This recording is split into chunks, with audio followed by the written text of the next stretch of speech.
प्यारे साथियों, आज की इस वीडियो के अंदर हम लोग क्वेश्चन नंबर 6 को सॉल्व करने वाले हैं। तो बने रहिए एंड तक और चैनल पर नए हैं तो चैनल को सब्सक्राइब कर लीजिए। क्वेश्चन नंबर 6 में है कि दर्शाइए कि किसी त्रिभुज के समूह भुजाओं के मध्य बिंदुओं को मिलाने वाली रेखाखंड परस्पर समद्विभाजित करता है। यानी कोई भी एक हमारा पहले समांतर चतुर्भुज है, उसके अंदर बना हुआ जो समूह भुजा है वो क्या है, मध्य बिंदु को मिला रहा है। ठीक, और जब वो मिला रहा है तो क्या करता है, आपस में परस्पर समद्विभाजित यानी दो भाग में बढ़ता है, वो बराबर बराबर भाग में बढ़ता है। तो ये हम लोगों को दर्शाना है। ठीक, चलो तो हम लोग यहाँ पे फिगर पर आते हैं सबसे पहले, और इस फिगर में हमें सिद्ध क्या करना है तो उसको भी लिख लेते हैं।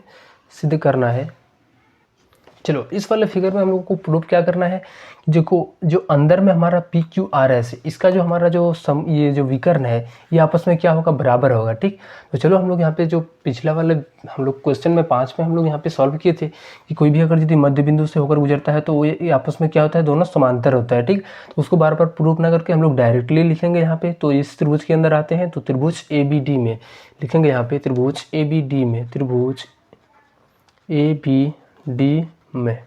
ठीक, अभी त्रिभुज ए बी डी में हम लोग देखेंगे तो यहाँ पे क्या है कि जो पी एस है और बी डी का समांतर है। तो लिखेंगे यहाँ पे, चूंकि यहाँ पे पी एस समांतर बी डी, ये कहाँ से हो,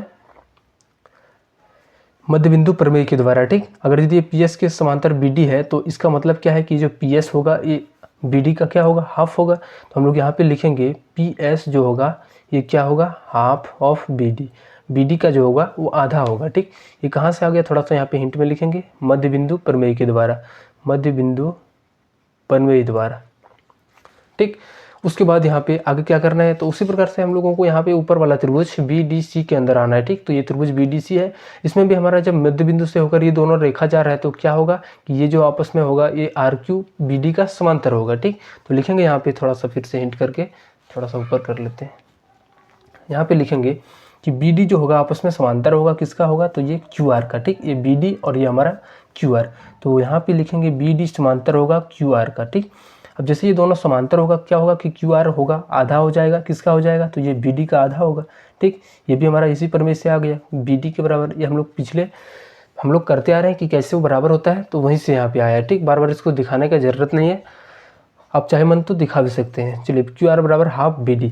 अब देखो ये हमारा मान लेते हैं कि समीकरण फर्स्ट और समीकरण 2, इसमें हाफ बी डी दोनों बराबर है, तो ये आपस में भी बराबर होगा। तो लिखेंगे यहाँ पे पी एस के बराबर क्या होगा, तो क्यू आर होगा। ठीक, पी एस और क्यू आर आपस में बराबर हो जाएगा। तो देखो यहाँ पे पी एस और क्यू आर जब बराबर हो जाएगा, यहाँ पे पी एस और क्यू आर आपस में बराबर हो जाएगा और ये इसका समांतर भी हो जाएगा। क्यों, क्योंकि ये इसका समांतर है और ये बोला जा रहा है इसका समांतर, तो तीनों आपस में क्या है, समांतर। यानी पी एस समांतर है आर क्यू का, और उसके बाद यहाँ पे और क्या है कि यहाँ पे हो जाएगा ये पी एस समांतर किसका हो जाएगा, तो ये पी एस समांतर हो जाएगा क्यू आर का।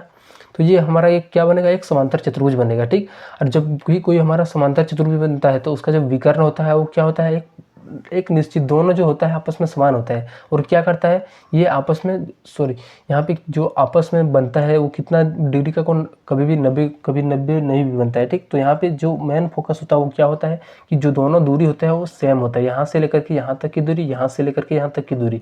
और फिर से हम देखा जाए तो इस वाले इस ओ पी और ओ आर, ये जो आपस में होता है दूरी जो होता है उसका क्या होता है, समान होता है। ठीक, तो लिखेंगे यहाँ पे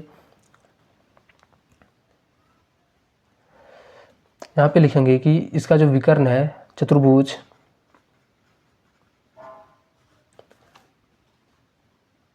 पी क्यू आर एस एक समांतर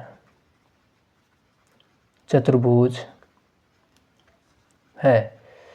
यदि ये समांतर चतुर्भुज है तो ये क्या होगा, इसका जो विकर्ण होगा, इसलिए इसका विकर्ण हमेशा वो क्या करता है, बाइसेक्ट यानी समद्विभाजित करता है। ठीक, चाहे कोई भी हम लोग, लेकिन वो क्या होना चाहिए, समांतर चतुर्भुज, और हम लोग समांतर चतुर्भुज यहाँ पे प्रूव कर चुके हैं। ठीक, तो इसलिए पी क्यू आर एस के विकर्ण, पी क्यू आर एस के विकर्ण समद्विभाजित करेंगे, करता है। ठीक, यहाँ पे समद्विभाजित करता है लिख देंगे। ठीक, चलो मिलते हैं हम लोग क्वेश्चन नंबर 7 के साथ। इसका जो लास्ट क्वेश्चन है उसके बाद हम लोग 9 पॉइंट में चलेंगे। तब तक चैनल को सब्सक्राइब नहीं किया तो चैनल को सब्सक्राइब कर लेना और दोस्तों को शेयर करना।